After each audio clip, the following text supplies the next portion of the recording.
Metroda diferensial tarif modelinin tətbiq oluna biləcəyi ilə bağlı xəbər ictimaiyyətdə bir mənalı qarşılanmayıb. Belə ki, Bakı Metropoliteni Qapalı Səhmdar Cəmiyyətinin Maliyyə Departamentinin rəisi Kamal Hüseynlinin sözlərinə görə hazırda bu istiqamətdə təhlillər aparılır. Stat: məsafə, zona və sərnişin segmentlərinə əsaslanan diferensial tarif modelləri üzərində aparılan təhlillər gələcəkdə daha balanslı və iqtisadi cəhətdən əsaslandırılmış tarif mexanizminin formalaşdırılmasına imkan verə bilər.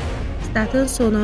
Bəzi vətəndaşlar məsafəyə görə tarif tətbiqinin giriş haqqını bahalaşdıracağı qənaətindədir. Bəs bu model necə olacaq? Kanal 21 xəbər verir ki, mövzu ilə bağlı danışan nəqliyyat eksperti İlmətli Muradlının sözlərinə görə diferensial qiymət siyasəti artıq dəmir yollarında tətbiq olunur.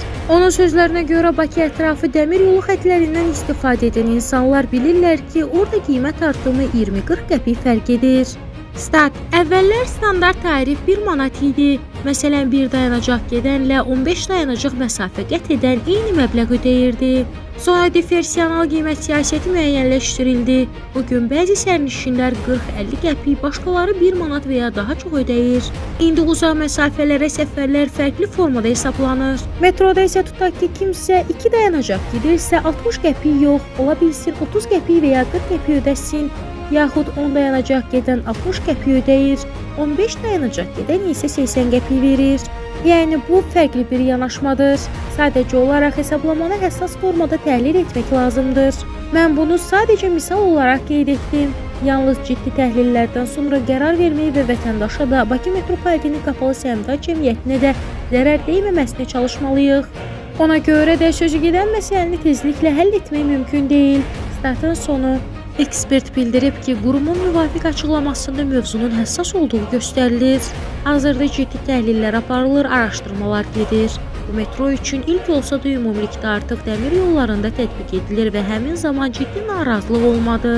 Əksinə, belə tarifdən faydalananlar çoxdur. Sadəcə burada elə bir addım atmaq lazımdır ki, bütün yük sərnişinlərin 50%-dən çoxunun üzərində qalmasın. Paralel olaraq düşünürəm ki, diferensial tariflə bağlı qərar əks effekti verə bilər. Məsələn, uzaq məsafələrə metro ilə səfər edən insanlar çoxdur və qiymət artımı zamanı onlar daha çox ödənişlə üzləşsələr, məcburən şəxsi avtomobillərə üstünlük verəcəklər. Çünki düşünə bilərlər ki, onsuz da eyni pul xərcləyirəm, elə isə maşınla gedim. Ola bilsin, bəziləri keçməsin və düşünsün ki, metro digər nəqliyyat növləri ilə müqayisədə daha üstündür. Hər cür variant mümkündür. Buna görə də yeni model üzərində ciddi şəkildə düşünmək lazımdır deyə o açıqlamasında bildirib.